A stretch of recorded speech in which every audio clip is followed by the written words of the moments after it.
Good afternoon and welcome to Tradition. My name is Jeff Kassman, and this is a series of conversations that I have with other Catholics about the things that Catholics have believed traditionally, our practices, our liturgy, our music, our culture.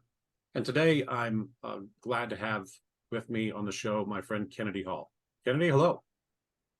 Thanks for having me on, Jeff. This is awesome. You're welcome. I think you are the first Canadian that we've had on the show, so you're breaking new ground. We're being ecumenical here with different regions. Indeed. And you're on the show today to talk about a really special topic. For people who've been around tradition for any length of time, they have inevitably heard the name Archbishop Marcel Lefebvre, or they've heard about the SSPX, the priestly fraternity of Pope St. Pius X. And you have written a book on this topic. That's why you're here today, to introduce us, many of us, to the concept and maybe dig into the details a little bit. Tell us about the book, if you would, please. Sure. So I have been a society parishioner now for about 4 years or so. I went to my first one in 2018, bounced back and forth between a TLM community and the SSPX, and sort of committed a whole hog in 2019. And being that I am a writer and for some reason don't mind being a whipping boy for the online critics, I decided to talk about the SSPX as a passion, I guess, while I was still a teacher. And since transitioning into being a full-time author, I would get asked all the time to write about the SSPX. I'd write an article here, article there. I would write things like FAQs that I just publish as a Google Drive link, and people would just take it and talk to their bishop, that sort of stuff. And I realized at a certain point, as the criticisms, as the critiques, as the attacks, really, in many ways, were really heating up about the SSPX in the last 6 months or so. People say, "Oh yeah, can you do a video debunking this, a video of that?" And it's like, you know what? I don't have infinite time, so I'm just going to write a book, and then in this book will be everything I could ever say to this point, and then people can have this. So the book is basically, and I have it on the screen there, but you can also see it here.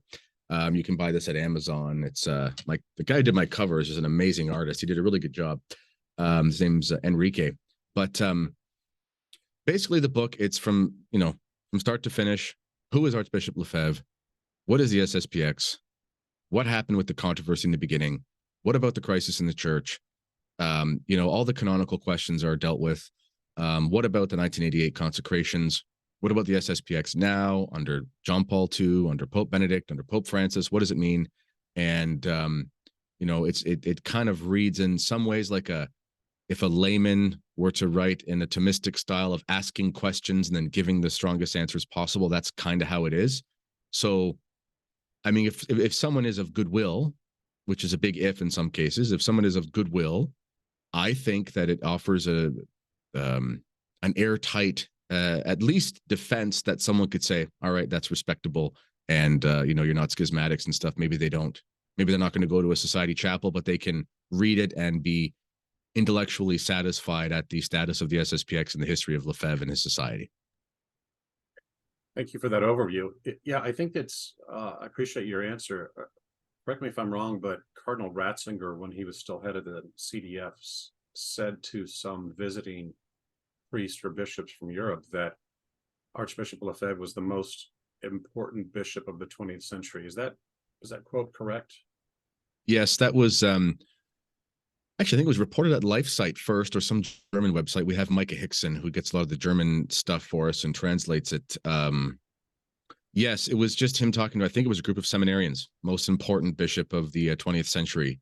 Ratzinger is an enigmatic figure.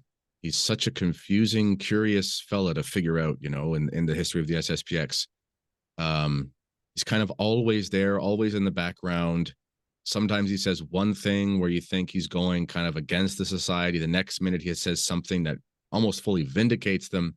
And that's one of those quotes from Ratzinger, which was later in his life. I mean, he was already kind of in his 80s at that point, or, it was about 30 years or so after the consecration. So, or 25 maybe. So or with some perspective, but yeah, that's definitely attributed to him with some pretty good sources there. It really was striking to me because, as you mentioned, here was a guy who had been there, who had seen it all. I mean, he was one of the leading scholars at the council. He was there in Rome. He would have seen what was going on with Lefebvre from the very beginning. He would have been aware of his background. He obviously knew what was going on during the pontificate of JP2. I mean, you really can't get a better voice on it. And for that to be kind of a position of his is extraordinary. So let's step back and talk about it. Would you start with the story of Marcel Lefebvre? Who was he? Sure.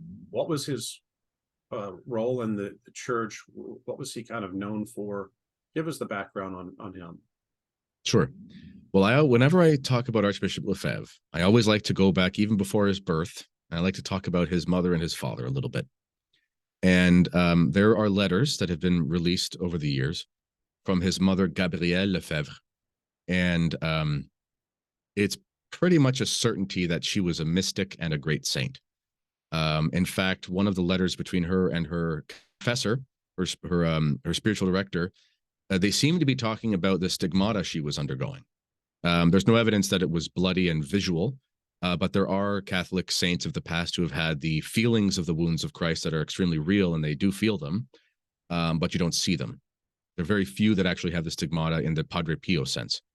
But it seems like she was actually a stigmatist, at least interiorly, and she was also a great hero in the raising of her children.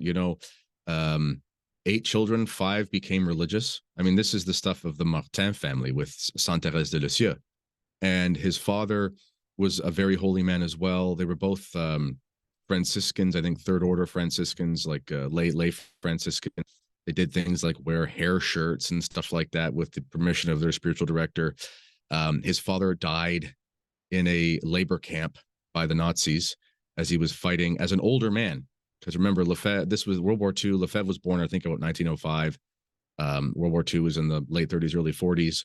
At that point, his father was in his 50s or 60s, and maybe at least that. And he joined the resistance for free France against the Nazi occupation, and died he was a spy. He was an intelligence officer. His mother, Archbishop Lefebvre's mother, she had been so badly tortured during the First World War as a prisoner of war because she would essentially give charity to soldiers no matter where they were from. And he was from the northern region of France called is a little town called Tourcoing, which is not too far from Lille, which is very near one of the theaters of war. He could hear the guns and the bombs from his home. Archbishop Lefebvre talks about that in his in a series of lectures that were recorded just before he died to a group of nuns. And very, very difficult upbringing. But the whole time, his parents were absolute saints in the way they raised their children, to the point where I said where his mother was pretty surely even a stigmatist. So that was the foundation that raised the Lefebvre children. And then from there, over half of the 8 became religious. His brother was a priest in the Holy Ghost Fathers as well. Lefebvre joined him. His sisters became nuns. At a certain point, Archbishop Lefebvre went to Africa. And there's Bishop Tissier's biography has about half the book almost is before the council, and it's a 700-page book, so it's a lot about his time in Africa. And he's just an exceptional missionary. He was animated by the love of souls. There was nothing else that mattered to him, which was to save souls. He learned dialects in Africa, set up schools. Survived malaria, just the stuff of these great missionary heroes you hear about. And then eventually he was named the apostolic delegate, I think is the correct term, of the Archbishop of Dakar, which before there were particular dioceses, it was still mission territory. It was more of a grand region. And he was appointed that by Pope Pius XII, and had an illustrious career. Eventually coming up to the, actually one quick story just to show the type of man he was. So his bishop's residence in Dakar was in shambles, as many things are in the developing world. And when it would rain, he would get wet. It would rain on his bed. And the Archbishop Lefebvre was always adamant that in order for a diocese to succeed, you had to have a convent. And he loved the Carmelites. He wanted the contemplatives. So basically, he came to a point where they had enough money either to make a new bishop's residence but he also wanted some Carmelites. So he forewent the money that was for the residents and instead used it to build a Carmel. And when they said, well, Archbishop, you're getting rained on when it rains. And he says, well, it's not a big deal. It's very hot here. I drive very fast. and that's who he was. Imagine some bishop. I'm sure there are, but a lot of this crop of bishops we have today would probably not be willing to go through such things, especially in a third world country like that. And then when the Second Vatican Council came, he fought very hard as part of the conservatives, the Cetus Internationalis Patrum, which was basically the international group of conservative priests who were trying to fight against the sort of modernist onslaught. And he writes about this a lot in They've Uncrowned Him, which is sort of, they call it Lefebvre's Summa on the rights of Christ the King, which is a forgotten dogma, which is very important. And he writes how it was very shocking at the council because the conservatives, much like in politics, they have this habit of thinking that people are acting of goodwill. And they were surprised by the infrastructure that was already set in place, set in motion by the liberals. They didn't have social media, but they were doing things like that, with pamphlets and printing presses and things. And they were playing catch up. So these conservatives fought very, very hard. Lefebvre fought very, very hard. Let me stop you. Yeah, because I think that a lot of people who've heard criticisms of Vatican II don't understand the degree to which the establishment conservatives, if you will, and we're talking about cardinals and bishops who were essentially Orthodox true believers, in the 50s, the extent to which they were surprised and really caught off guard at the beginning of the council when what we would today call liberals really hijacked it, right? There was a schema that the Pope had agreed to and that sort of thing. And within just a very short period of time, all of that had been scrapped and replaced by folks that had really, well prepared and organized for this. It was not, it didn't just happen, right? It was extremely well organized and prepared and planned. Yeah, and I know it gets dicey for some folks who are kind of skeptical of the traditional position about the Second Vatican Council, because we start getting into the weeds about, can a council teach error, that sort of thing. This is a debate for another day. Nonetheless, they were trying to teach error, which is why they had to fight so hard to change the document. So those documents that you see, if you're a conservative Catholic and you read the Second Vatican Council and you can squint and you can find conservative Catholicism in some of those weirder phraseologies, if you can find Orthodox Catholicism there, it's because the conservative bishops fought tooth and nail and made them rewrite draft after draft after draft until there was something that was passable in some cases. Parts of some of the documents are, of course, totally fine. I mean, they're so long and grandiose that there's lots of wonderful phrases that we find in there. But yeah, Archbishop Lefebvre was there at the forefront. He was one of the leaders of this. And, I should mention, he had a very unique place providentially because he was not in Europe for about 30 years. And during this 20-30 year period leading up to the Second Vatican Council, there was a lot of shenanigans going on. And he was just away from it. I mean, he was in a place where electricity, good luck, getting telegrams quickly, even more luck needed. So he was just teaching the catechism of the Council of Trent, learning the languages to make them into their languages, teaching them to pray the rosary, getting them to stop worshiping totem poles, basically, and just making them Catholic, starting schools, making sure there were African-born priests who were ordained, local, regional priests with the language, with the culture, and so forth. And when he got back to Europe for a short time after the Second World War, he was basically shocked. He was shocked at what was happening, and luckily he was sent back to Africa for a while.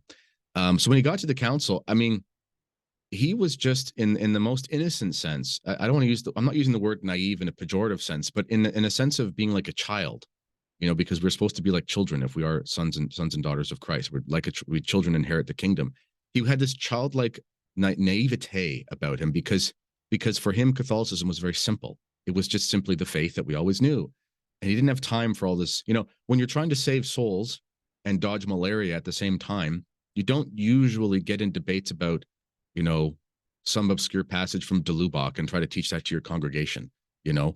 And that kind of naivete that you're referencing, we read that about other saints as well. Saint Thomas comes to mind, right? When his brothers were playing a little joke on him or something, didn't they say, look out the window, pig, there's a pig flying or something like that? And something like that, yeah. He looked out the window, genuinely, right, like a child would, and they laughed Yeah. at him. And when somebody asked him about it, he said, well, I would assume that pig is flying rather than assume that my brother is lying or something like that. So there is something to that about his saintliness that people I know who met him or who knew him personally during the 70s and 80s say that he was that kind of person that radiated sanctity that was just apparent to everyone.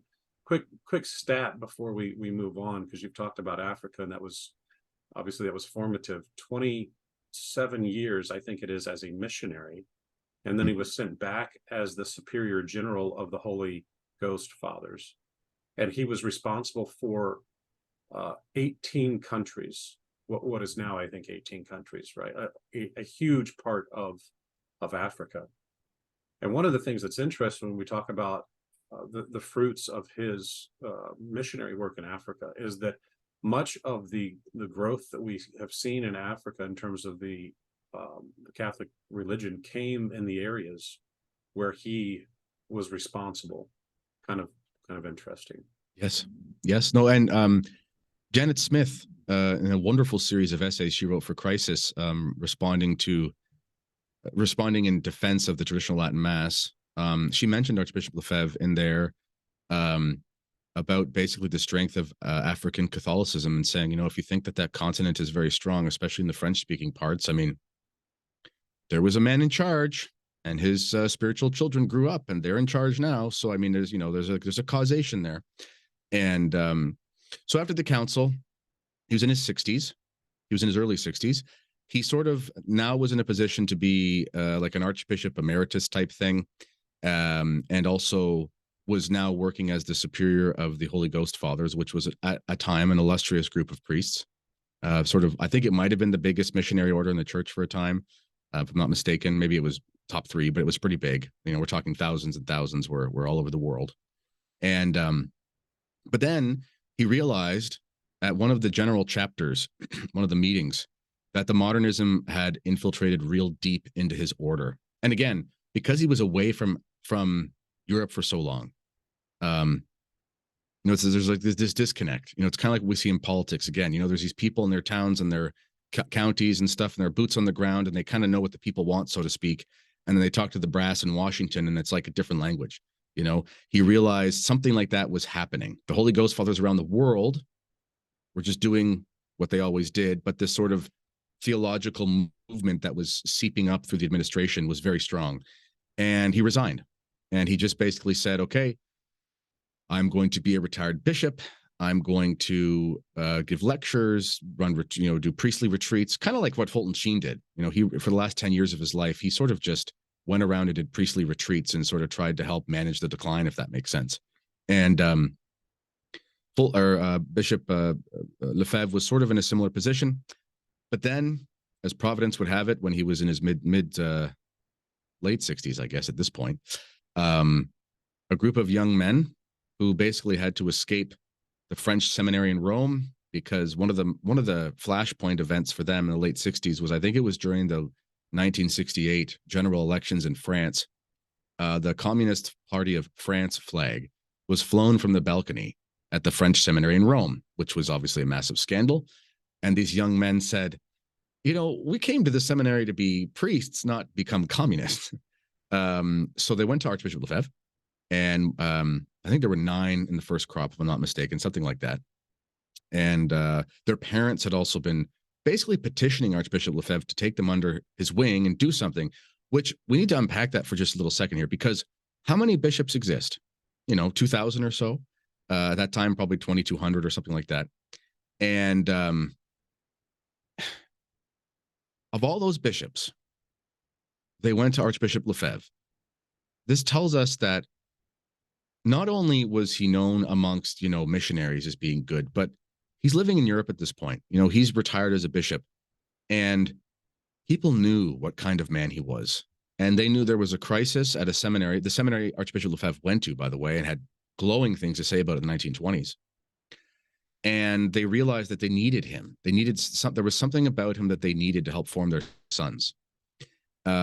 So eventually, the steps were sort of the following. Okay, I'll take you under my wing and I'll help form you spiritually, but we'll do sort of some formation stuff, but I'll get you in a decent seminary, decent university. And then he realized, okay, well, the university I thought was good in Freiburg was starting to decline really rapidly as well.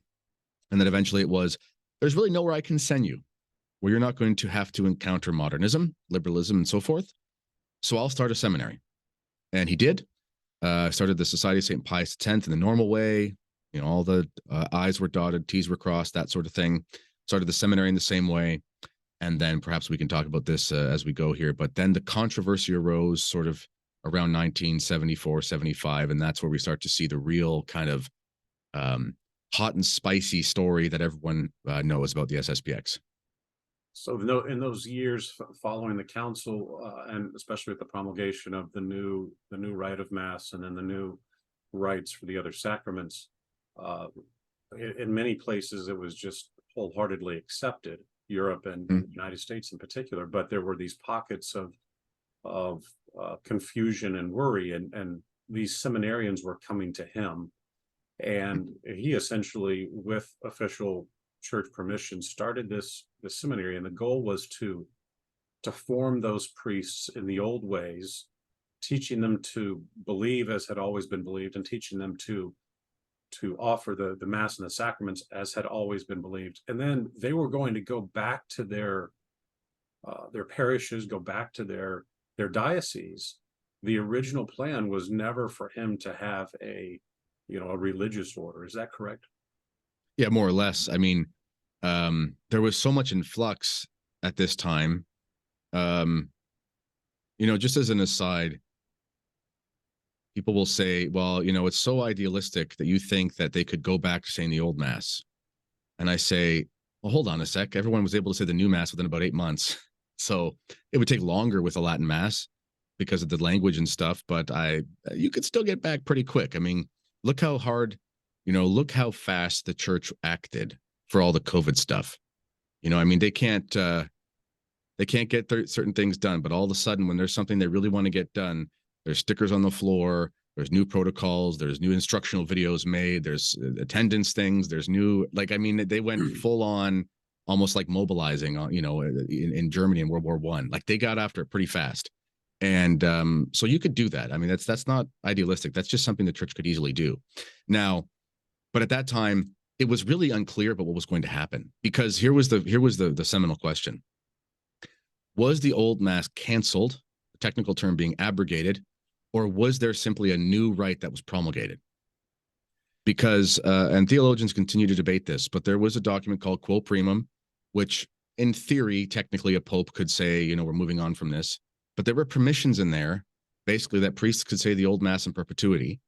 And Lefebvre was convinced, for other reasons as well, from Mystici Corporis, from Pius XII, that you can't just take this Mass away. It's part of tradition. It's a monument of the faith. It's not just something we handle with kid gloves. Never has something like this happen in the history of the church.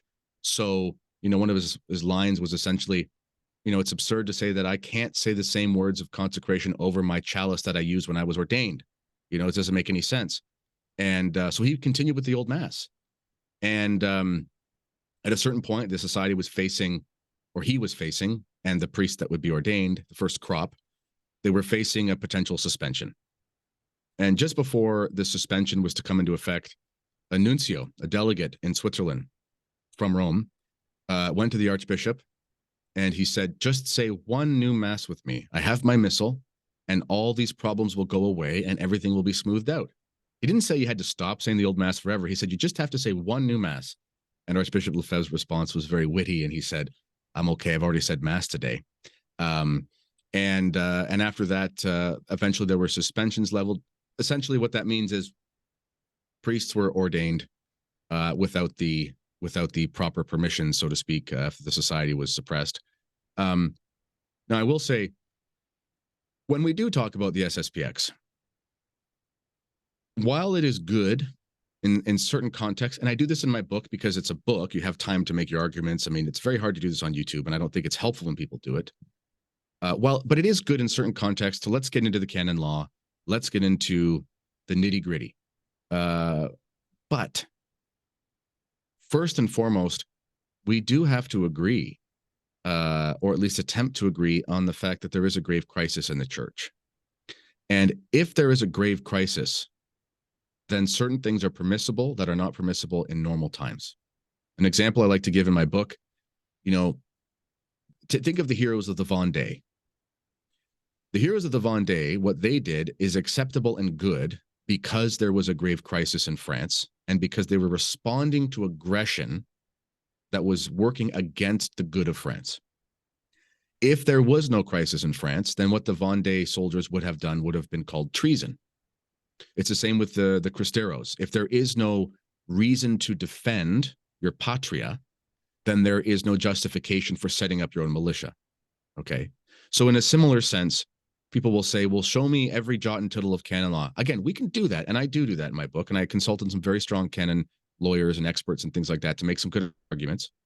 But the spirit of the thing is, Archbishop Lefebvre became a bishop so he could serve the church, so his power could be used to build up the church, not to destroy it. In his famous mass from Lille in 1976, his famous sermon was, I'm not going to stand before God and have God say to me that I used my episcopacy to aid in the destruction of the church. And this destruction of the church was admitted by Pope Paul VI, who called it an auto-demolition, which means a demolition by the church herself against herself. Of course, we can make distinctions between the divine element and the human element and all those sorts of things. We're not going to get into the arguments from the state of vacantists there. But nonetheless, this was the situation. And in a time of crisis, he said, you know what? Say what you will about me, but I have these seminarians who are good men. This church needs priests. There's a shortage of priests. There's people leaving the religious orders. I've got 10 men here, however many it was, that are ready to be ordained to go and save souls. Christ came to earth and he would do what he did again if it could save one single soul. So I'm going to go ahead and ordain these men so they can transmit the Catholic faith, which is in grave danger. And that's the spirit of the SSPX in a nutshell, in my opinion. So just a quick review. So in 69 or thereabouts, he got permission to start this seminary, and then men started flocking to it. And in 71, he got permission to found the Society of St. Pius X. Originally, the intention of the seminary was to ordain men in the old ways, teach them in the old ways, and then send them back to their diocese to continue. Mm-hmm. But what he started to hear was, hey, we can't go back. They won't let us do this, right? And you touched briefly on the promulgation of the new rite of Mass and a question of whether or not the old Mass was ever abrogated. Of course, we now know in 2023. It was known under JP2, but it was under Benedict that we all came to know with certainty that the old Mass had never been abrogated, that Catholic priests could always say it. But in the 70s, this was the height of the revolutionary movement. And so all of these bishops in Europe were seeing what was happening with Lefebvre. They were seeing men leave their dioceses, their countries, go to this seminary. And much like today, there was a reaction to that growth, that they saw the exodus in their own seminaries, the collapse of the faith in their countries, and they saw how well Lefebvre was doing, and so they moved against him and coordinated with the Vatican to achieve that. Yes.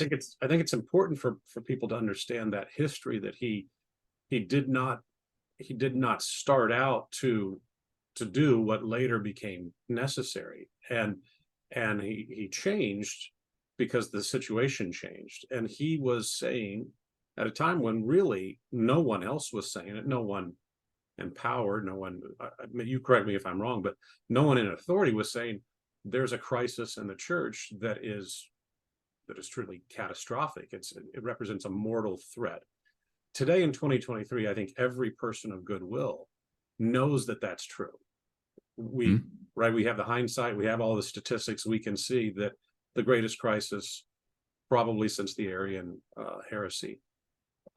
He knew that. He was clearly prophetic. He saw it when nobody else did, or nobody else was willing to recognize it. So is that correct? And then if so, continue on with what happened next. Sure. Yes, we need to understand this crisis Pope St. Pius X called modernism the synthesis of all heresies. I wish we had just the Arian heresy. Wouldn't that be nice? We could just deal with one, the divinity of Christ. Goodness gracious. If it's easier to debate a Muslim than it is a modernist, because a Muslim believes things that are hard and fast about the nature of Christ. And then you can look to scriptures and history and say, let's prove it. You watch these videos on YouTube, these guys who convert Muslims in their debates. It's amazing. And they can do it because the Muslims are of goodwill and they believe in history. They believe it's real. They believe in divine revelation. They just want to find the right one. The modernists, who knows what a modernist believes? They don't even know what they believe. And, modernism very much is a heresy of suggestion. This is why it's so hard to pin down. And the neo-modernism that Lefebvre, because he kept using that term neo-modernist. He wouldn't use the term just modernist. He would say neo-modernist, because what is a neo-modernist? So Pope St. Pius X and Pius XII and the Piuses, in that time before the council, they did a very good job of really, suppressing modernism in the overt sense. They didn't get rid of it fully because that was like a cancer deep in there in the bone and it has to be rooted out. But they did a very good job because they were very good Orthodox popes. They did a very good job of sort of smacking that back. So the modernists being inspired by Satan, because it is a confusing heresy and confusion is from Satan. Clarity is from God. So what they did is they basically, like the Marxists did, the long march to the institutions, they had a plan sort of like that. Whether it was coordinated by a few, whether it was a St. Gallen mafia or whatever, I don't know. But I know the spirit behind it is very sulfuric. And what they did is they changed their tactics.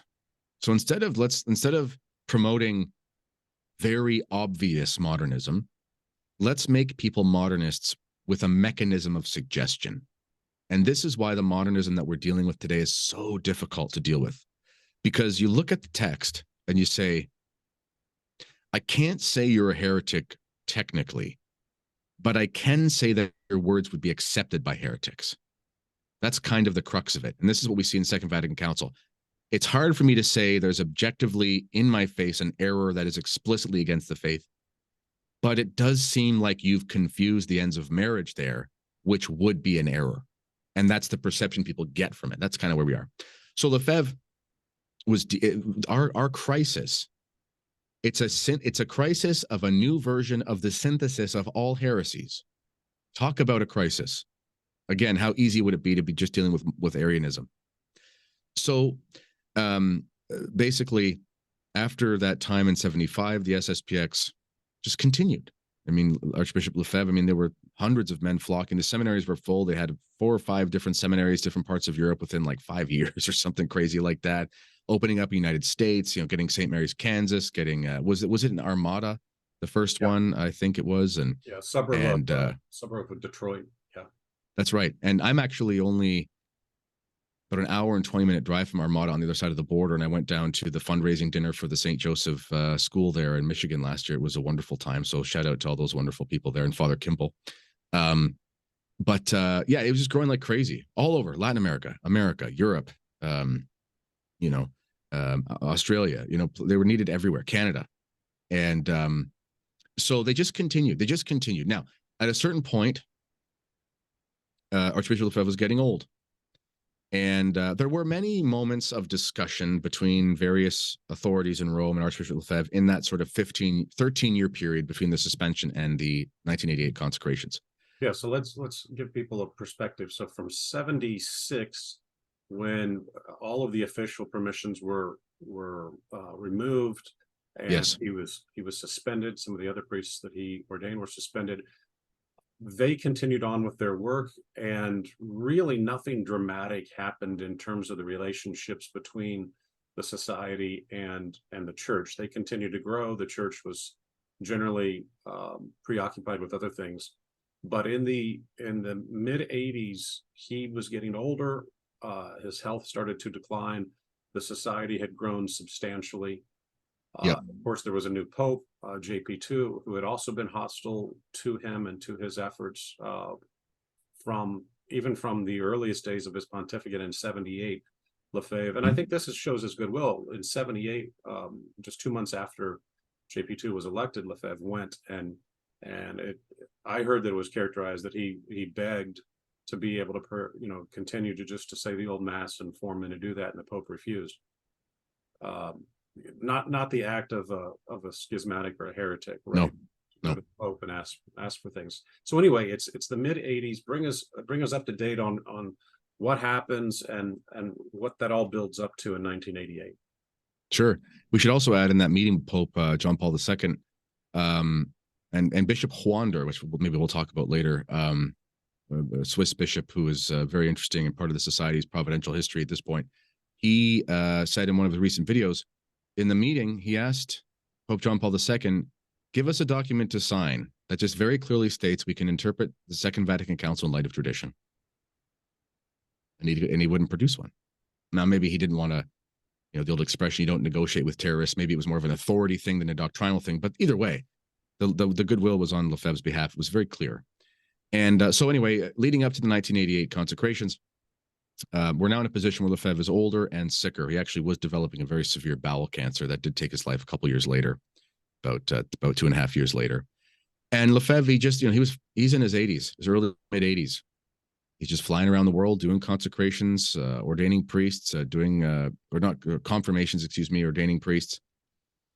And, he just said, we need a bishop, at least one bishop for the society, not because he wanted the society to be its own entity, but he knew that if he was gone and there was no traditional bishop, that there would be no one to consecrate and ordain traditional priests. And if there was no traditional priests, then the faith was in great danger, which we can all agree, I think, today.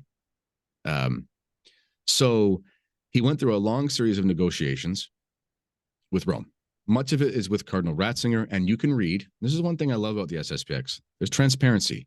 You can read everything. And I was actually just talking to a priest friend of mine who's in France, and there is still more that they're just transcribing now from all these lectures and conferences of Lefebvre, and they're putting together thousands and thousands of pages just so everyone can read what the Archbishop said to see his consistency and this treasure of his spiritual life.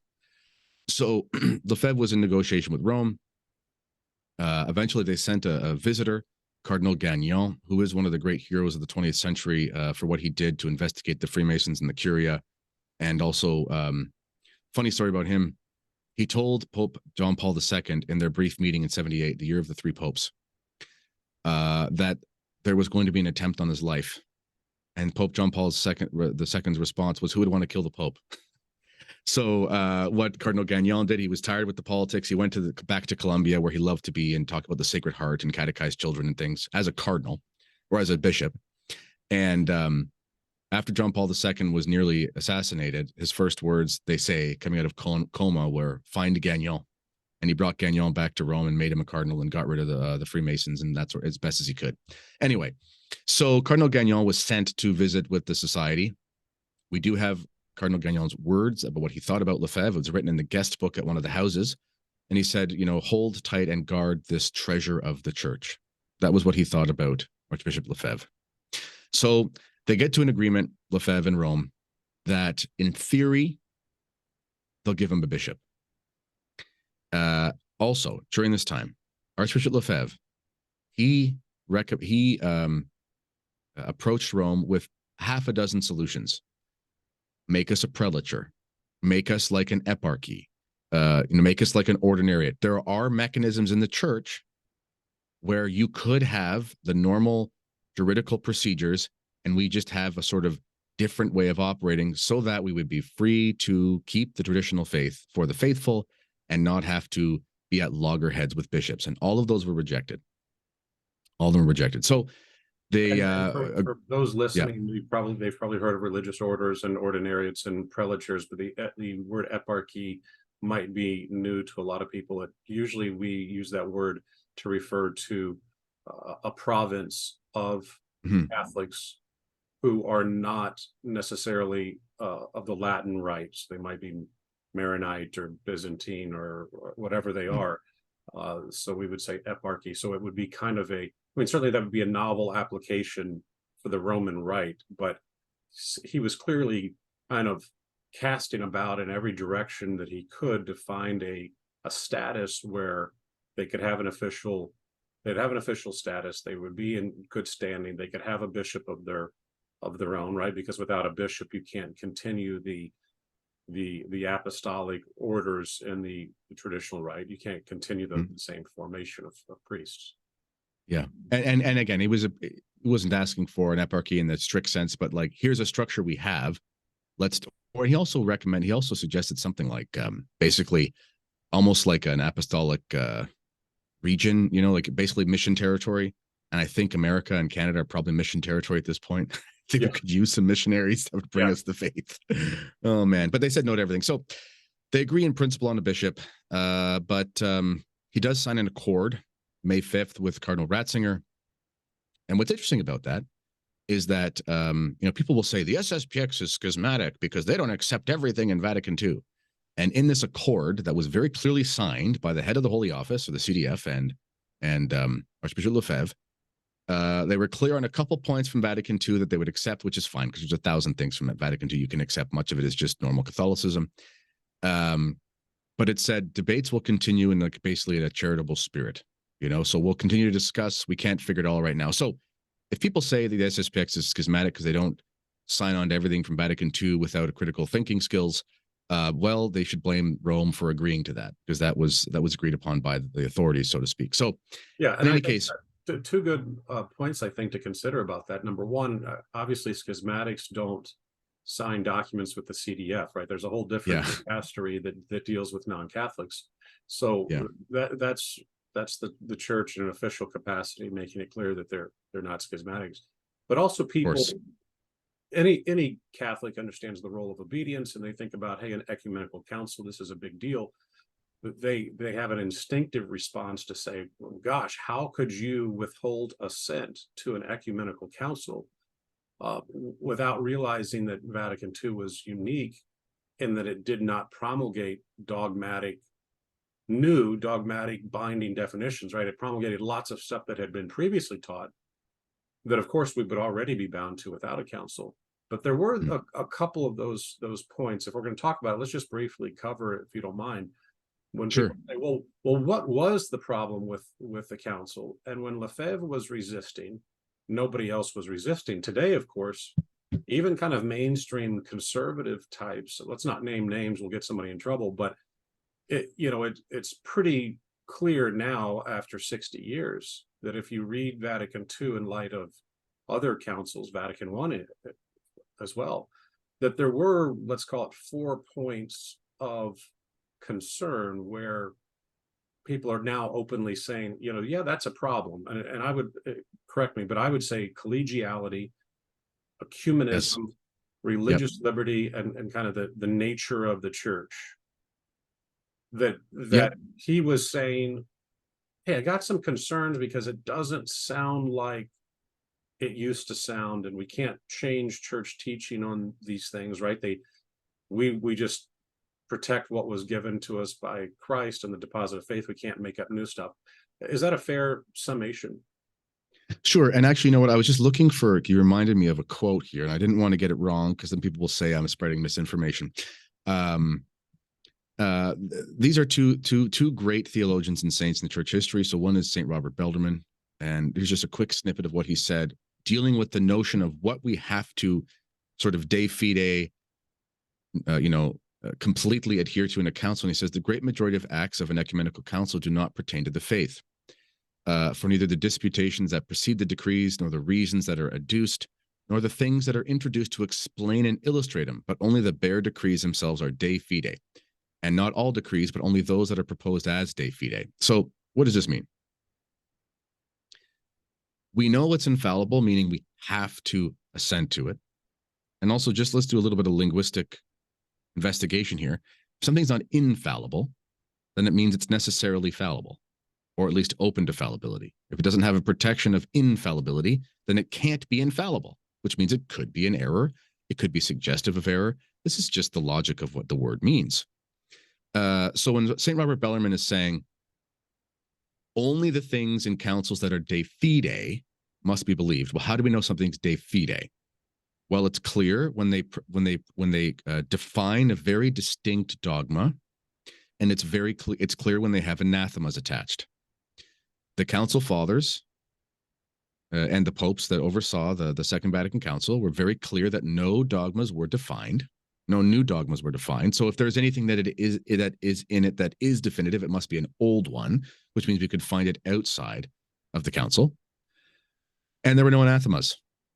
So basically, Vatican II, one of the reasons why it's so confusing is because it's basically like a massive preamble to a definition that never came, which means we don't really know what we're supposed to believe and what we're not. Now, from a perspective of being pious sons of the church, then of course our immediate reaction should be to assent to the words of the Second Vatican Council, which Archbishop Lefebvre reluctantly did. And he signed off on the documents. This is constantly used against Lefebvre, saying, you know, you're such a hypocrite because you signed off on these things and then within a couple of years you resisted. Well, he had a couple of years to read them and to think about them more and realize, I thought that was fine, but really I'm seeing now it's flowering into something that's just not, which eventually he spoke strongly against it. Yeah, I think there's a one, we're bound to interpret the actions of other people according to charity, right? And Yes. and if we look at him, he was part of the preparatory commissions before the council. He was at the council. He signed the documents. So those things are true. You can't dispute them. So obviously he's a devoted son of the church, and clearly he hoped that everything would be interpreted in light of tradition, in light of the other councils, for example.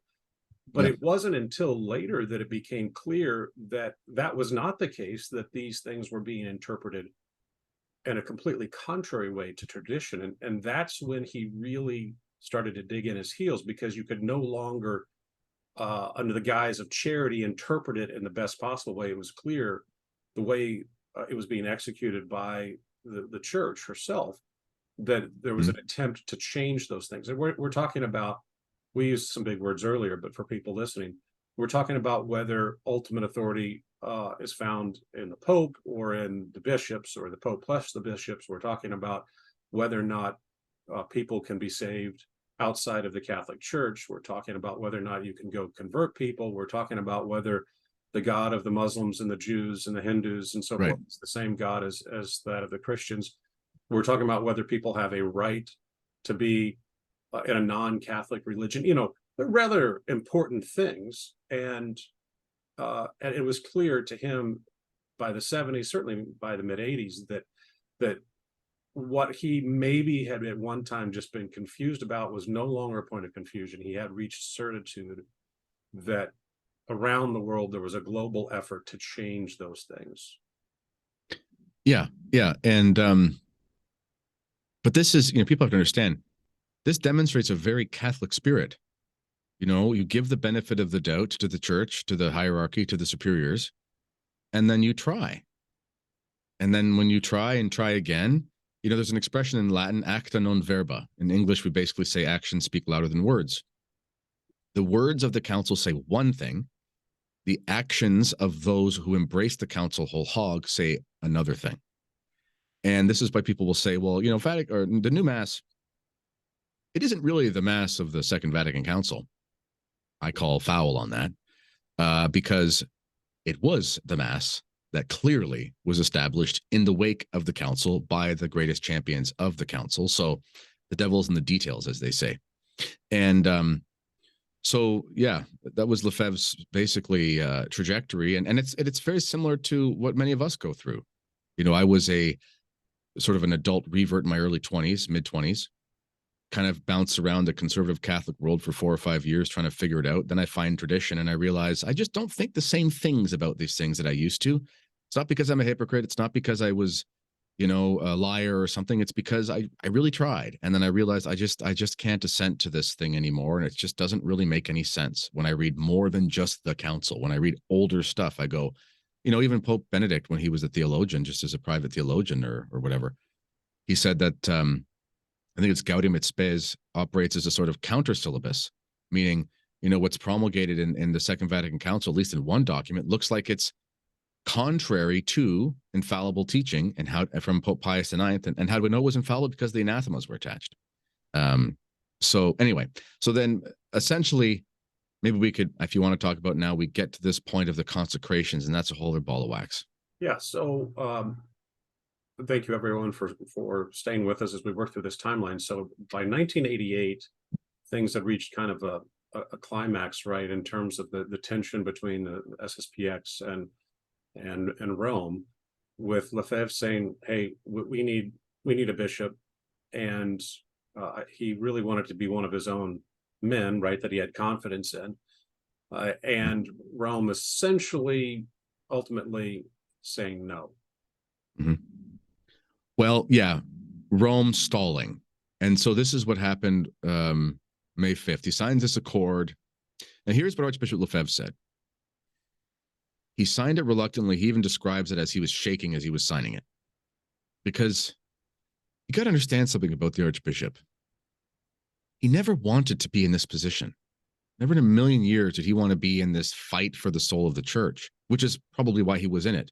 It's like we always say, we want someone to be the president who doesn't want to be the president. You know, he was in this position where he's an 80-something-year-old man.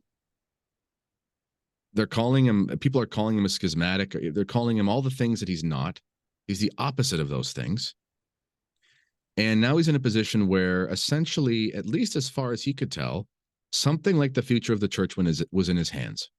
And, you know, people will often say things like, well, you know, I can follow Archbishop Lefebvre, but I just don't think he was right with this 88 thing because God would have found another way. Respectfully, this is revisionist history. This is like sitting on our couches and saying, I wouldn't have thrown that interception. You don't know what you would have done because you weren't there. And you don't know what, you know, you have no idea what you're talking about.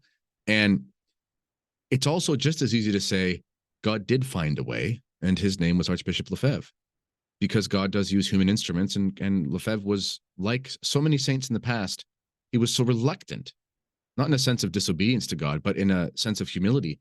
I'm not trying to be your champion. I'm not trying to be, you know, I'm not trying to be your superstar. I'm just trying to save souls. And no matter how hard he tried to run away, he kept finding himself there. And so he goes to prayer the night that he signs this accord with Cardinal Ratzinger. And that was going to be that, I think the next day or the day after, there was going to be a press release saying that a deal had been reached. But there were some details to this accord which were still very troubling. It was said that the society needed a bishop, and that they would have that it was agreed that they would be given a bishop because of their needs.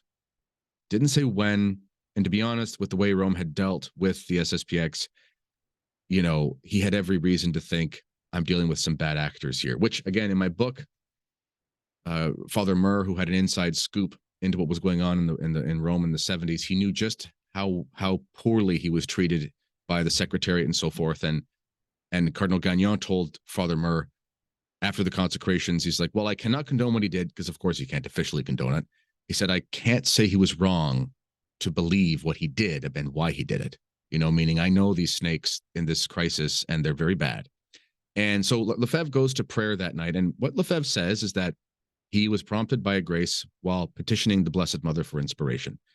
This is not to say he was, you know, some grand mystic or seer, but he was a very holy man. And he was a holy man who went to prayer and asked for an answer.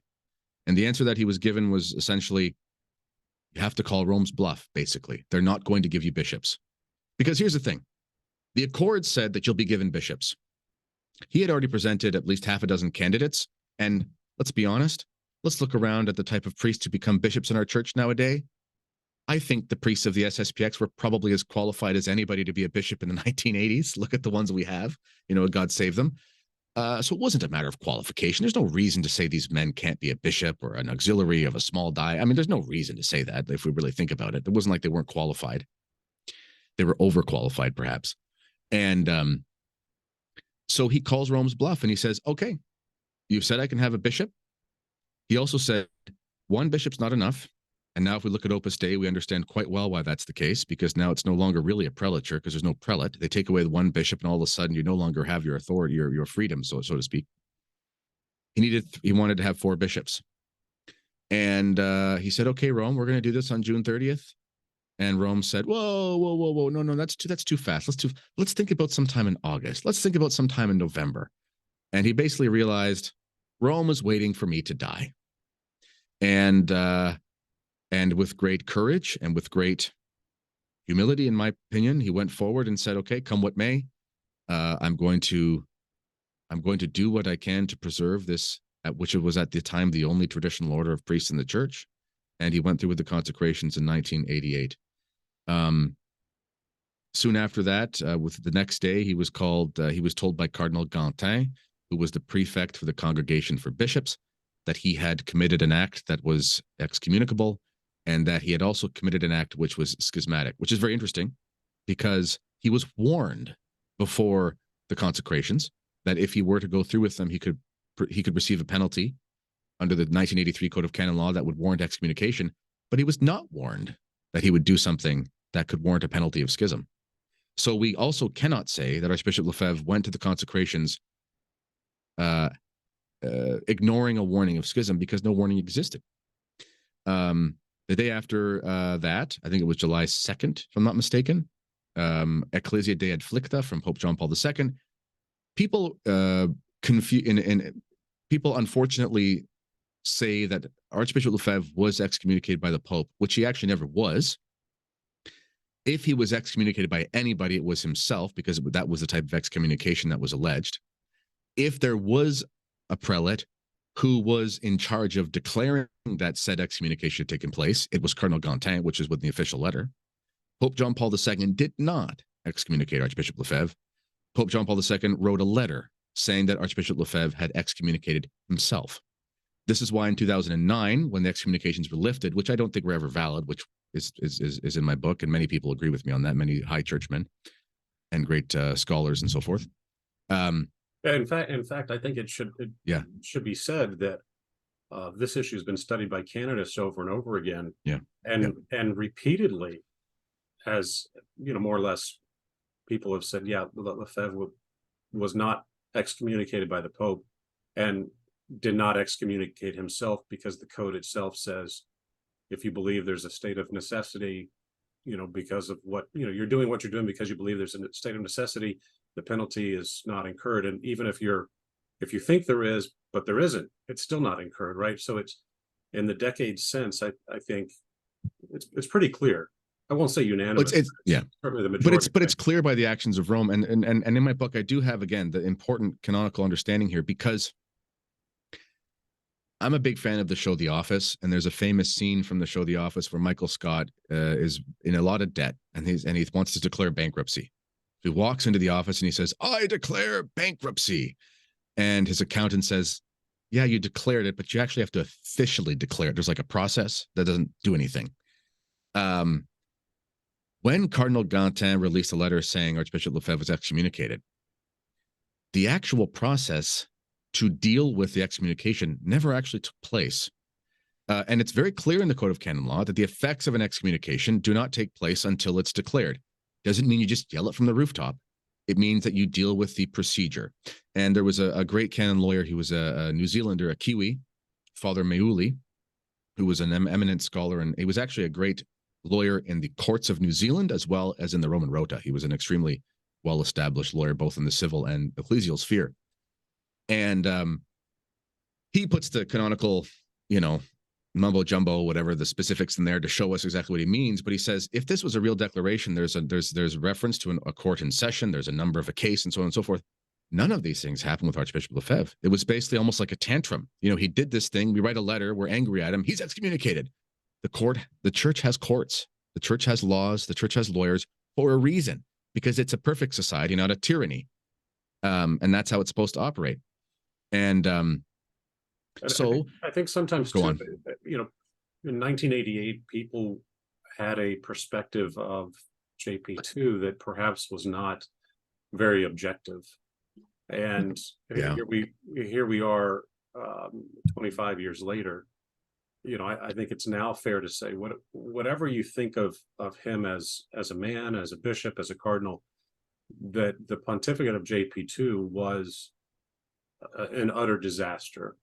That it was catastrophic in every measurable way, in terms of the loss of faith, the loss of vocations, the Eucharistic abuses, liturgical abuses, the sexual abuses, open heretics, and then top it all off, the promotion of some of the worst possible men into the highest levels of the church. And this all happened under his pontificate. So we now have, maybe Yeah. he's a saint in heaven. I'm not going to say that, but his administration would certainly be one of the worst in the history of the church in terms of measurable outcomes. And so Yeah. to look at this act of governance in light of how bad an administrator he was, I think it puts things in a different light, does it not? Yeah, and we haven't even talked. I mean, we could talk for hours, and I'm good to keep going if you've got more time. I'm really enjoying this conversation. You just let me know when I'm talking too much, because my wife always does. Yeah. But we haven't even talked about Assisi, for goodness sake. I mean, the event at Assisi was one of the three reasons why Archbishop Lefebvre, and I illuminate this very in my book with extensively, but there were three reasons why he went through with the consecration. One of them was Assisi, and if you were to read about the prayer event at Assisi in the Old Testament, you would expect the participants to be swallowed up by the earth. It was that bad. We're talking about not just people will say, well, that was very imprudent. No, it was an existential crime. What happened? I always say, the people will say, well, John Paul II didn't technically pray to the demons. They didn't actually say the demon prayers. It was this prayer to the Creator for peace, and they were all saying it in their own way. Well, I'm a father. You've got, we have our sixth child on the way, so you still have twice as many as me. But I've got some children. I teach my children the Catholic faith. If my children were to come home and I was to be in the living room sitting with a bunch of scantily clad prostitutes, well, Dad didn't technically cheat on Mom. It's like, well, goodness gracious, children, what's the impression Dad's giving off to the children? We've got a real problem on our hands. And this is, and I use that analogy because the Old Testament refers to idolatrous worship as fornication and adultery. It's cheating on God, essentially. And that's what happened under John Paul II with his blessing. Yeah. So and people who may not be familiar, Assisi was a gathering of interfaith leaders. And what happened there was at minimum a sacrilege. Almost no one will defend it today, although for a long time people tried to defend it. But these interfaith meetings in the history of Catholicism, Saint Peter and Saint Paul give as the example. It's supposed to be Catholics preaching the gospel to non-Catholics, sharing the truth with them so that they can be saved.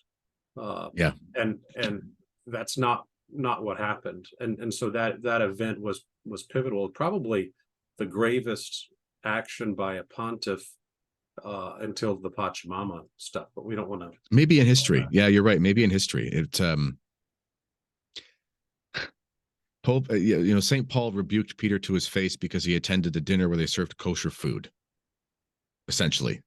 Yeah. And that was a scandal to say that you had to eat kosher still with the new law. It was a dinner party, for goodness sake, and it was bad enough to receive a rebuke. What do we do with this? Anyway, so from a perspective of just, also, I should say, the hypocrisy under the pontificate of John Paul II, there was a man named Cardinal Schlippe. Perhaps you know about him. And he was a bishop. He was the highest bishop of whatever the title is, patriarch or whatever, of the Ukrainian Greek Catholic Church. He spent 18 years in a gulag. And in the mid-1970s, he was in exile in Rome. He had escaped the gulag. And apparently he was like 7 feet tall. He was extremely imposing as a man. He might have been like 6'5", but with his mitre on, he looked like he was taller than Shaq. And so he was a very imposing man. And I think there were 2 or 3 bishops, 1 or 2 maybe, left in Ukraine. And there was the policy of Ostpolitik, which was basically on behalf of the Vatican, don't poke the bear. And the idea was don't go and do things. Don't go and do things to get the communists mad at Catholics, which makes sense. That does make there's a prudence to that. I understand that. But nonetheless, the process went too far, and it was to the point where they just weren't consecrating bishops, and the Catholics in Ukraine were at risk of losing. So Cardinal Schlippe, he didn't even ask Pope Paul VI for permission to go consecrate the bishops because he knew he wouldn't receive it, which is totally legitimate. It's called a moral impossibility. If you have a moral impossibility of something, knowing what you know, then you don't have to go ask, or you don't have to talk. People will say, when you attend the SSPX, have you talked to your bishop about attending? I know what my bishop's going to say. I've sat with his vicar. I know exactly what he's going to say. And, anyway. So he went and he consecrated bishops without the permission of the Pope. At that time, and the Easterns have a different code of canon law, but nonetheless, he was not excommunicated. He was not suspended. He was not called a schismatic. And the reason is because it was recognized, even by those in Rome who just wanted to sweep it under the carpet and make it go away, that there was a great necessity, and he did what he had to do to serve his flock. John Paul II did similar things. He went into countries where he wasn't a bishop of and consecrated priests for the underground church without the permission of the local bishop. And why is that? Even George Weigel, no friend of traditional Catholicism. He's more, he'll do more apologetics for the Iraq War than he will for the SSPX. And he said that John Paul II was so heroic in secretly consecrating these priests without permission because the Catholics were under the thumb of communist oppression, and that's what a real prelate does. I agree. So Archbishop Lefebvre did things in the exact same vein, except it was different. It was easy to blame the communists, but what happens when the crisis comes into your own house and you can't blame somebody else? So qualitatively, Archbishop Lefebvre and what Cardinal Slippi did, basically the exact same thing, except one man was made a cardinal. He's called a hero of Ukrainian Catholicism. This was before it was cool to like Ukraine. And one man's called a schismatic, but they did the same thing. So just before we even get into canon law, we don't even need to. It's boring. You know, there's an old expression, and there are good canon lawyers out there. I'm not trying to go against all of them. And there are good lawyers, but there's a reason there's a lot of lawyer jokes.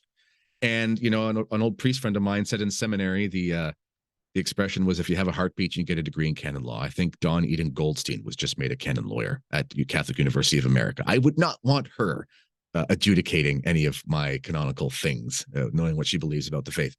And so without even getting into it, we can look at church history. Even in Ludwig Ott's Fundamentals of Catholic Dogma, it's just a throwaway line in there. And this is an eminent manual for teaching priests. And it was for about the first 1,000 years of the church, and I cite this in my book. Permission was not sought from the Pope. The bishops from the neighboring diocese would select a bishop for the new diocese, and then they'd let the Pope know who they consecrated. So this idea of having this explicit permission was a novelty that was used by Pius XII in a very good way, because he wanted to stop communist bishops in China from being consecrated. He'd be rolling around in his grave if he saw that now Pope Francis has given explicit permission for them to consecrate any communist they want. And they're not called schismatics for it by the hierarchy. So hypocrisy abounds in all of the papacies, and Archbishop Lefebvre is the only one who's honest. And he's called the schismatic. So without even getting into canon law, I think we can say from church history, from just understanding right and wrong, from the understanding the state of necessity in the church, that he did nothing schismatic, and he did a great service to a church and was not part of the destruction. Yeah, we have to remember that the point of the law is to serve man, to help men with their salvation. Right? The canonists, good canonists, will say that the point of the law is the ultimate good of mankind. That it's not to trip men up on their way to heaven. So it's 1988. He consecrates these 4 bishops. There's the big excommunication argument. We've talked a little bit about that. But what happens next? What happens next? Well, they just continue. They just continue as they are. And Archbishop Lefebvre dies in a couple of years. He dies in 1991, about 2.5 years after. He suffered a lot. Much like his parents. You know, there's something of a victim soul in those Lefebvres. I don't know, something about them picked by God to suffer for the church. And the priestly society of the SSPX continued. A couple flashpoints we should touch on quickly, though, that were interesting. In 1991, just after Lefebvre had died, because he died, I find this couple things. I have a short biography of Archbishop Lefebvre in my head that I need to write, that I want to release within the next year or two. The name Marcel means hammer, and the name Lefebvre means blacksmith. So I kind of think of the scriptures when it's iron sharpens iron. Marcel Lefebvre was a foundry of priests. He was also the hammer of modernism, and his arch nemesis was a man named Hannibal, which means the son of Baal. So I think there should be a graphic novel called Iron Man versus the Son of Satan.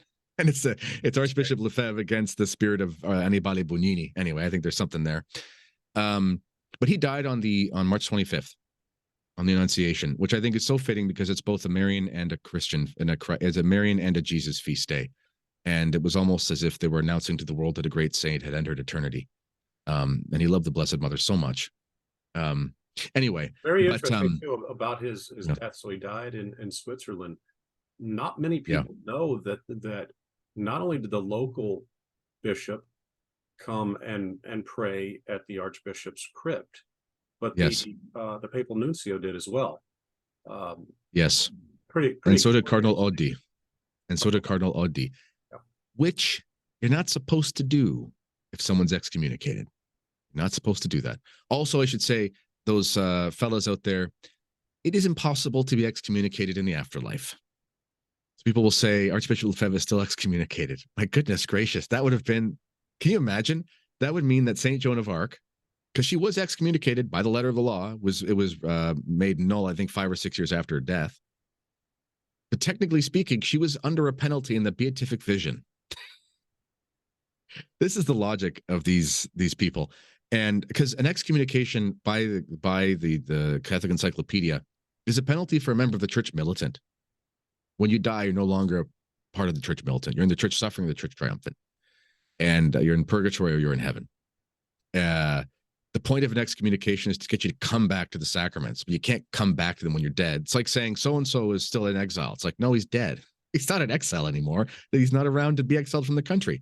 So in any case, in 1991,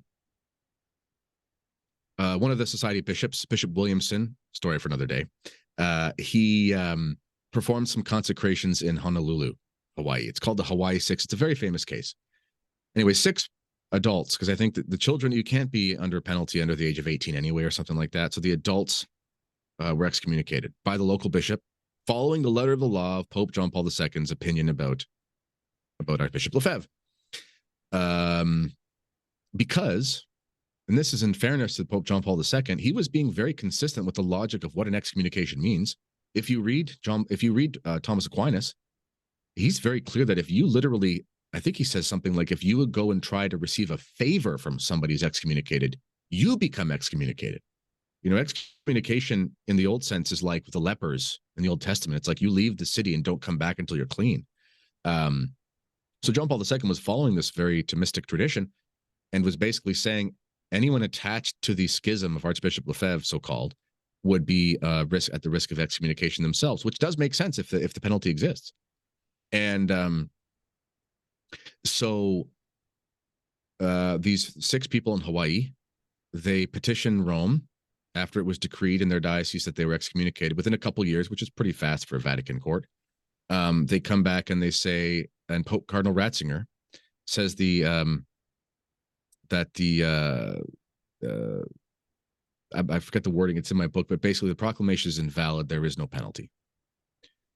It's very rare that Rome will overturn the decision of a bishop. Think about what's permitted. So you have to ask yourself. Pretty extraordinary too that here we have Ratzinger again. Yes. Front row, knows all the details, right up, in all of the business regarding this. Just summarily overturns it, says they're not excommunicated. Well, this again, acta non verba. If there is an excommunication and you seek to have communion with an excommunicant, you are de facto excommunicated as per the perennial understanding of the church. And his exact terms I remember now, he says, lacks validity. Well, if there's a schism or an excommunication to attach yourself to, I don't know where it is. And then in 1994, this is one of the famous lines as well. I think it was Cardinal Cassidy. He was the prefect for the Congregation for Christian Unity, something like that. And he was asked if the Congregation for Christian Unity was concerned with the SSPX, and his response was, no, this is an internal matter of the church. Well, if the SSPX is in schism, they're in schism in the church. And how you can be not in the church and in the church, maybe you can ask the Schrodinger's cat people to figure that out. But how you're in and you're out at the same time, this is against the principle of non-contradiction. So I have no idea. So even within, we're talking, Lefebvre was literally just put in the ground. And within a few short months, we already see the whole narrative of his excommunication in action falling apart. And it was sort of a slow march to 2009.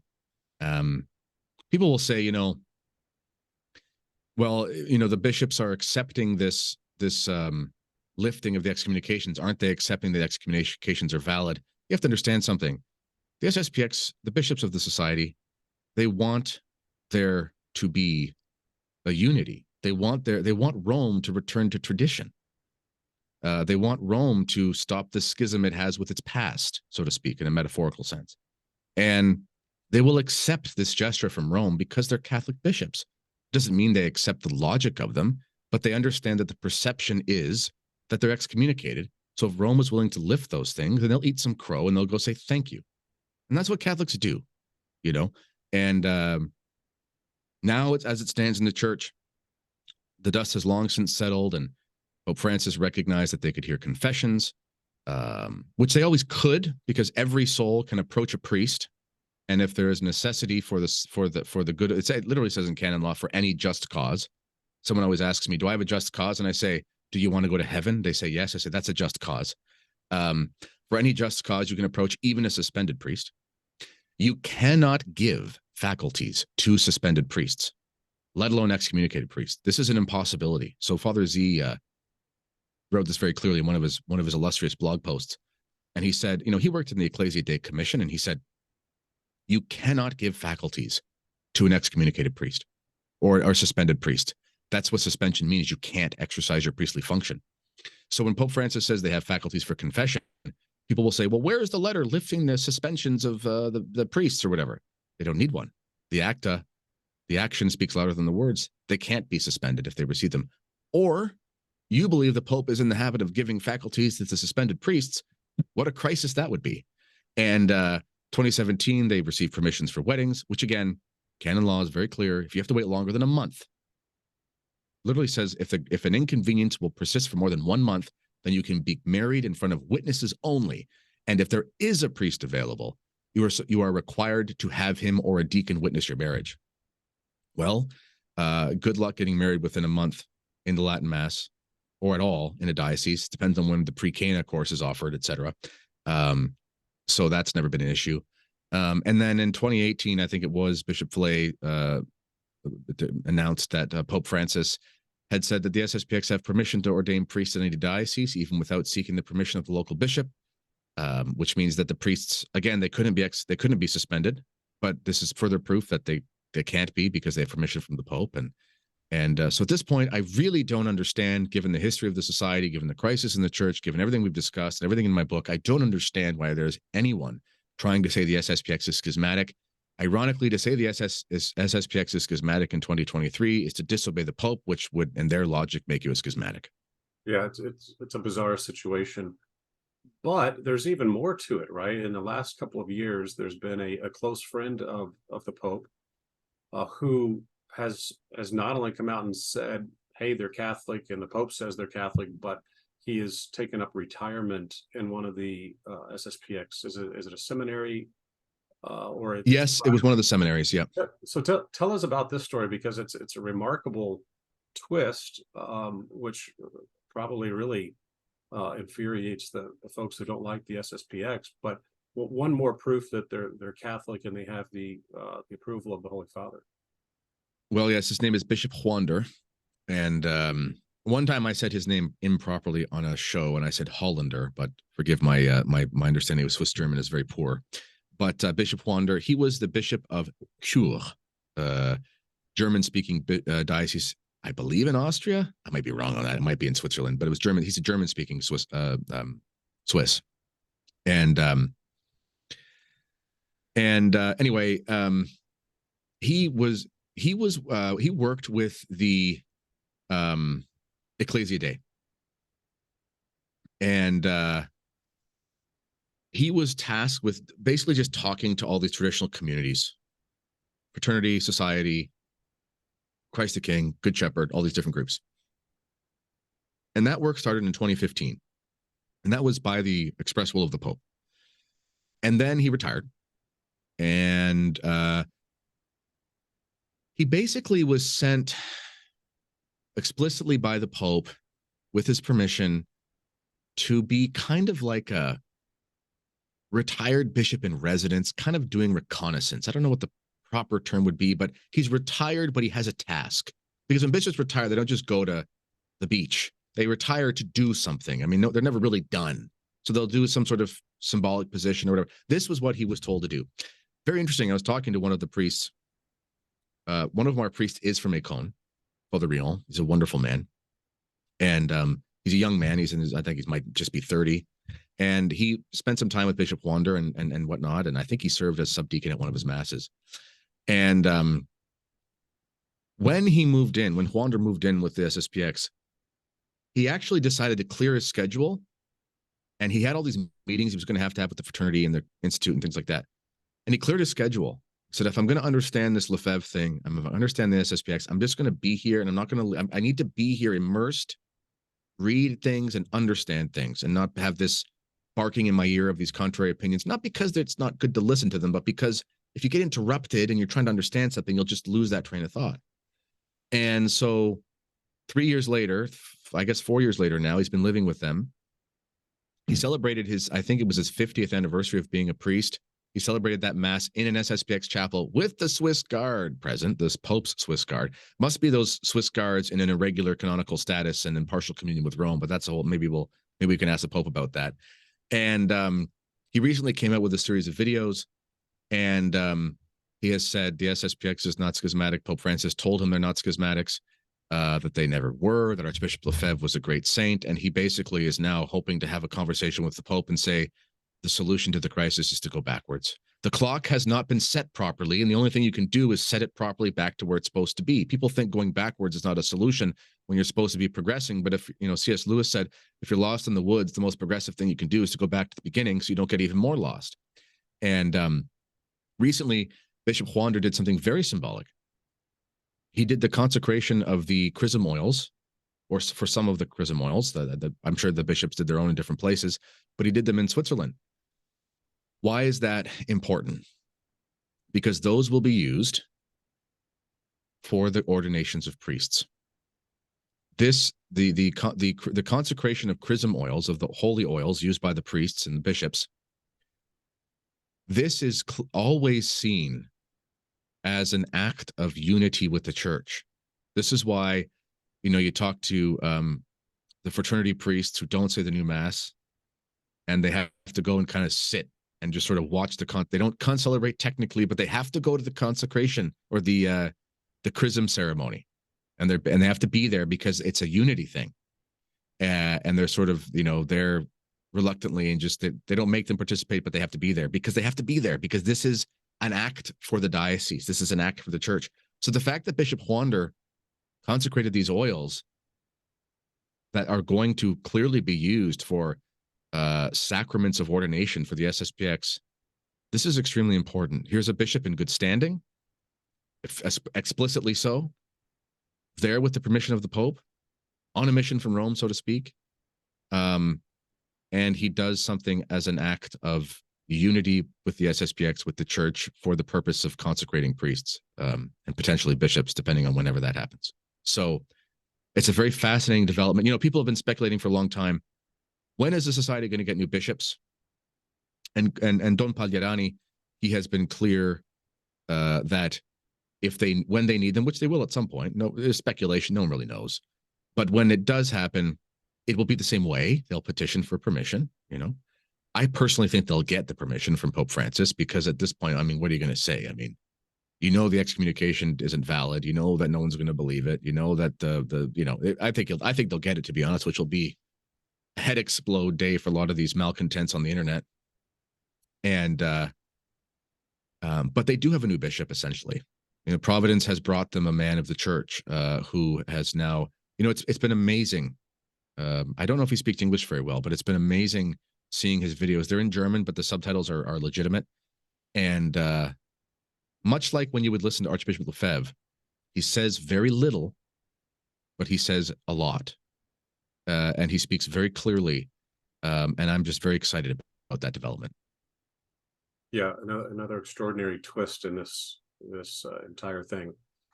Kennedy, it's been great chatting with you. I encourage everyone to buy your book. We will link to it in the show notes below. We'll also link to Bishop Wander's recent good idea speeches that I think will be helpful for everyone. Do you have any final thoughts you'd like to share with us? No, I'm very thankful to you as well. This has been a pleasure, and please pray for me when you do write in defense of the SSPX. you know, the claws come out, so we can use all the help we can get, so to speak. How can people find you online? You can go to my YouTube channel, The Kennedy Report, and links for everything I do are always in the description to every video. Whether it's my articles or my books or we sell products, we do, beard products and things like that. We want to make beards great again. And also, I do narrate audiobooks. So if people, I'm currently narrating a series for Taylor Marshall. I've done some for Father Moore. I'm a professional narrator. So if anybody does want to have anything narrated, whether it's long form or short form, just as an aside, they can reach me that way. And I do a lot of that stuff. And I'm on Twitter. If you want to hear my useless opinions, I'm on there at Kennedy Hall, and you can find me there. Wonderful. Thank you again for being with us. Folks that are listening, thank you for watching. If you like what we're doing here today, please like and subscribe, share this episode with your friends. Go check out everything that Kennedy is doing online, and continue to pray for us as we pray for you. Thank you, and God bless you. We'll see you next time.